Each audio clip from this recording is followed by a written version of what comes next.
देशात आणि राज्यात लोकसभा निवडणुकीचे वारे वाहू लागलेत। त्यानिमित्ताने प्रत्येक पक्षाची तयारी सुरू झाली आहे।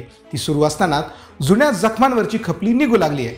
महाराष्ट्रात भाजपला अशीच एक जखम झाली होती, ती पुन्हा ठसठसली। महायुतीच्या मेळाव्याच्या निमित्ताने या जखमा होण्यासाठी कोणी वार केले याची चर्चा रंगली आहे। या ठसठशीची डोकेदुखी कोणाला होणार याची चिंता अनेक नेत्यांना सतावते आहे। तर हा किस्सा पूर्ण ऐकण्यासाठी आपल्याला 2019च्या लोकसभा निवडणुकीचे निकाल पुन्हा नजरेखालून घालावे लागतील।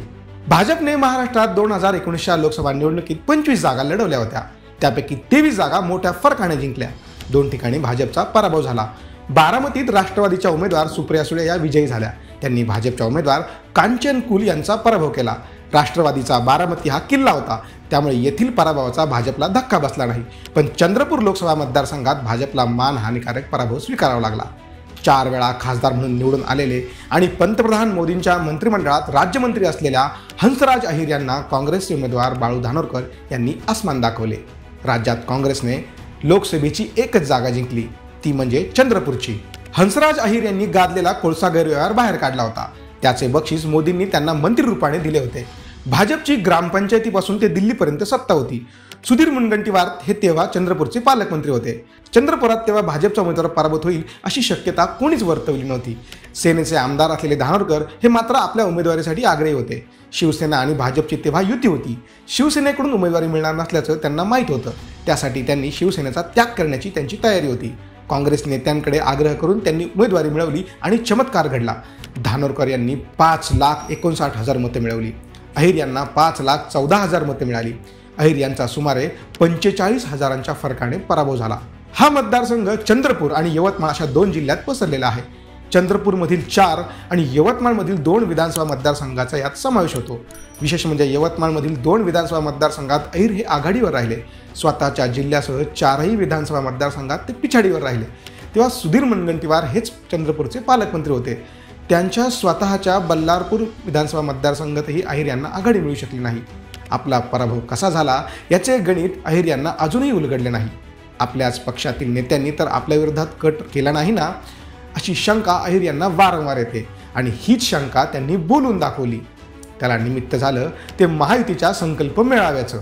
भाजप, शिवसेना आणि राष्ट्रवादी काँग्रेस यांचे संकल्प मेळावे राज्यभर झाले। याच मेळाव्यात अहिर यांनी ही खतखत बोलून दाखवली। जिल्ह्यात ग्रामपंचायतपासून तर पंचायत समितीपर्यंत, नगर परिषद, महापालिकेपासून तर जिल्हा परिषद अशा सर्व स्थानिक स्वराज्य संस्थांमध्ये भाजपची सत्ता होती। असं असताना माझा पराभव झालाच कसा, असा जळजळीत सवाल अहिर यांनी भाषणातून व्यक्त केला।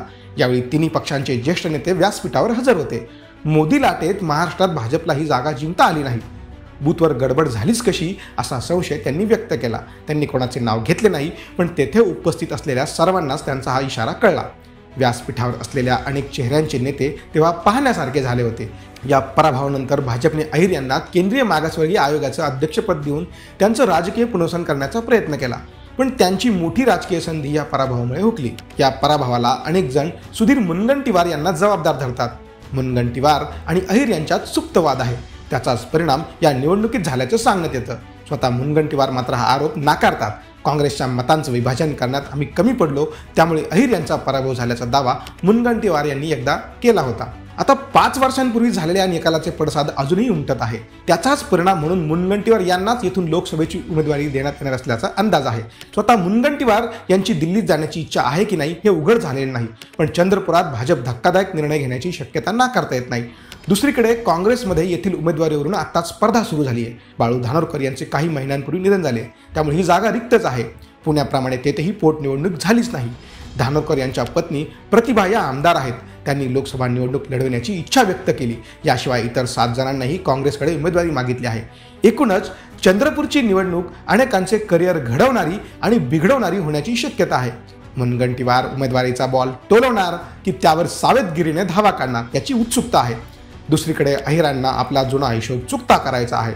या साऱ्या परिस्थितीमुळे चंद्रपूरमधील जखमा भरून निघणार की त्यात आणखी भर होणार हेच काही येत्या दिवसात स्पष्ट होईल। असेच नवनवीन आणि माहितीपूर्ण व्हिडिओ पाहण्यासाठी लेट्सअपच्या सर्व सोशल मीडिया प्लॅटफॉर्मला फॉलो करा।